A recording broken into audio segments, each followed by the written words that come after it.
Hello বন্ধুরা, কেমন আছেন আপনারা? আশা করি সবাই ভালো আছেন। আজকে যে রেসিপিটি আপনাদের সাথে শেয়ার করতে চলেছি সেটি দারুণ একটা রেসিপি, বুঝতেই পারছেন। আজকে আমি আপনাদের সাথে মাত্র 5 টাকার মধ্যে কিভাবে ঘরে এত দারুণ আইসক্রিম বানিয়ে ফেলবেন চলুন দেখে নিই।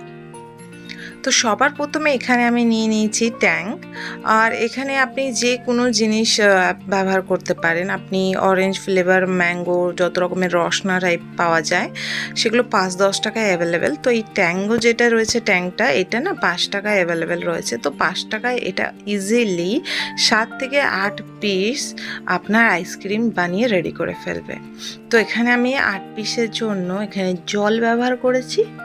তো এবার এই 8 পিসের জন্য যে জলটা আমি নিয়ে নিয়েছি আইসক্রিমের যে আমার কাপ রয়েছে সেটি মেপে, তো আমি এখানে 6টি আইসক্রিম বানিয়ে নেব এবং আর বাদ বাকি আমি গ্লাসে বানাবো। তো এখানে সবার প্রথমে যে কাজটি হবে, রসনা বা ট্যাং যেটাই আপনি নেবেন সেটা ছিঁড়ে এর মধ্যে নিয়ে নেবেন। দেখুন একটা অরেঞ্জ কালার আর তার সঙ্গে একটা মিষ্টাত্ব ভাব চলে আসে, কিন্তু এতটা জলের মধ্যে এই ট্যাংটা দিলে কি হবে, যে মিষ্টির যে ভাবটা সেটা কিন্তু কমে যায়। আর আইসক্রিমে একটু মিষ্টি না হলে একদমই ভালো লাগে না, তাই না? তো একদমই বাজারের ফ্লেভারে দারুণ স্বাদের আইসক্রিম বানাতে এখানে আমি কিন্তু চিনি ব্যবহার করব। তো এখানে আপনি 1 চামচ করে, 8 চামচের জন্য আপনি 8 চামচ দিতে পারেন যদি একদম পারফেক্ট দোকানের জন্য বানাতে চান। আর যদি মিষ্টি তো একটু কম রেখে বানাতে চান তাহলে এখানে আপনি 7 থেকে 6 চামচ দিতে পারেন। আচ্ছা, এখানে আমি গন্ধরাজ লেবু ব্যবহার করব যাতে ফ্লেভারটা না একটু আলাদা রকম আর খুব সুন্দর রকম আসে। আর গন্ধরাজের লেবুর মেন যে সুগন্ধটা না ওর ছালের উপরে থাকে, তাই নখ দিয়ে হালকা হালকা করে গুটিয়ে ছালটা সামান্য পরিমাণে 3-4 ড্রপ মতো রস নেব, সামান্য পরিমাণে ওর নখ দিয়ে ওটাকে গুটিয়ে এই যে লেবু, গন্ধরাজ লেবু, এটার রসটা নিয়ে নেবো। নিয়ে এটার সাথে আমরা নেড়ে নেড়ে চিনিটাকে খুব ভালো করে গলাতে হবে। ব্যাস, এর মধ্যে আর কিছু দেওয়ার কোনো দরকার নেই।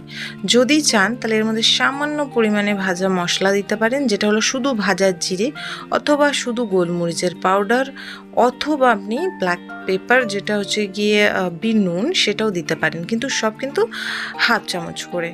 তো ব্যাস কিছু করতে হবে না, ভালোভাবে চিনি নিয়ে গুলে গেলে এইভাবে আমরা একটি হাতার সাহায্যে এই যে পাত্রটি রয়েছে যেখানে আমরা আইসক্রিম রেডি করবো, আইসক্রিমের শেপ আনবো, সেই আইসক্রিমের মোলটার মধ্যে আমরা ভালোভাবে এখানে জল ভরে নেবো। মানে যে আইসক্রিমের জন্য আমরা রেডি করেছি সেটি ভরে নেব।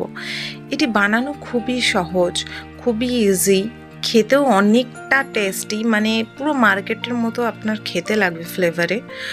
আর এটি আপনি গ্লাসেও জমিয়ে নিতে পারেন, কাঁচের গ্লাসে অথবা প্লাস্টিকের গ্লাসে, যে প্লাস্টিকের গ্লাসে বিয়েবাড়ি বা কোনো অকেশনে গ্লাসে আমরা জল খেয়ে থাকি সেই ব্যবহার করতে পারেন, অথবা যেখানে আমরা কফি ইয়া চা খাই ওরম ধরনের কাপ ব্যবহার করতে পারেন। কাঠি দিয়ে খুব সোজাভাবে এখানে রেডি করা যাবে।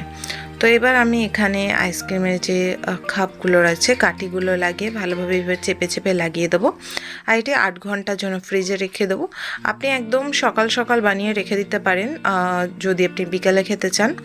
যদি পরের দিন দুপুরে খেতে চান তাহলে আপনি এটি রাতে বানিয়ে রেখে দিন, আর একদম দুপুরে ফ্রিজ থেকে বার করে ভাত খাওয়ার পর কিন্তু এনজয় করতে পারেন। বেসিক্যালি বাজারের যে আইসক্রিমগুলো হয় নানা রকম কেমিক্যাল তো থাকেই যাতে আইসক্রিমটা বেশি দিন চলে, কিন্তু ঘরে যদি এইভাবে আপনি আইসক্রিম বানিয়ে নিজের সন্তানকে খাওয়ান তাহলে কিন্তু অনেক মজার হবে। এখানে আমি কাচের কাপেও বানিয়েছিলাম, যেটি বার করার সাথে সাথেই আমাদের ঘরে একটা ছোট বুচকি আছে, সে সঙ্গে সঙ্গে নিয়ে নিয়েছে। দুঃখিত, তার ভিডিওটা আমি শেয়ার করতে পারলাম না।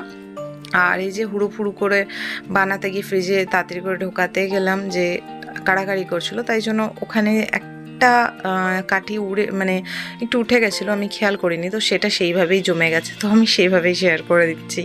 সো এইভাবে খুবই ইজিলি অরেঞ্জ আইসক্রিম আপনি বানিয়ে ফেলতে পারেন। আমার চ্যানেলে কাঁচা ম্যাঙ্গো আর আইসক্রিম বানানোর রেসিপি আছে, মালাই কুলফির আইসক্রিম বানানোর রেসিপি আছে, সব গিয়ে চেক করতে পারেন। আশা করি ভিডিওটি যদি ভালো লাগে লাইক কমেন্ট করবেন। আরও আইসক্রিমের ভিডিও নিয়ে আসতে দারুণ ভিডিও আসতে চলেছে আইসক্রিমের রেসিপির, যেটি খুবই কম পয়সার মধ্যে আপনি ঘরে রেডি করে ফেলবেন আর খুবই সহজভাবে রেডি করে দিতে পারবেন, বাড়ির লোকের এনজয় করার জন্য দিতে পারবেন, কম টাকার মধ্যে আইসক্রিম রেডি করে দিতে পারবেন। তো চ্যানেলটিকে সাবস্ক্রাইব করে নিন তাড়াতাড়ি। আর ভিডিওটি যদি ভালো লেগে থাকে অবশ্যই লাইক করবেন, না ভালো লাগলে ডিসলাইক করতে পারেন, আপনার ইচ্ছে। অবশ্যই কমেন্ট করে জানাবেন। দেখা হচ্ছে পরের ভিডিওতে, ততদিন সবাই সুস্থ থাকুন, ভালো থাকুন।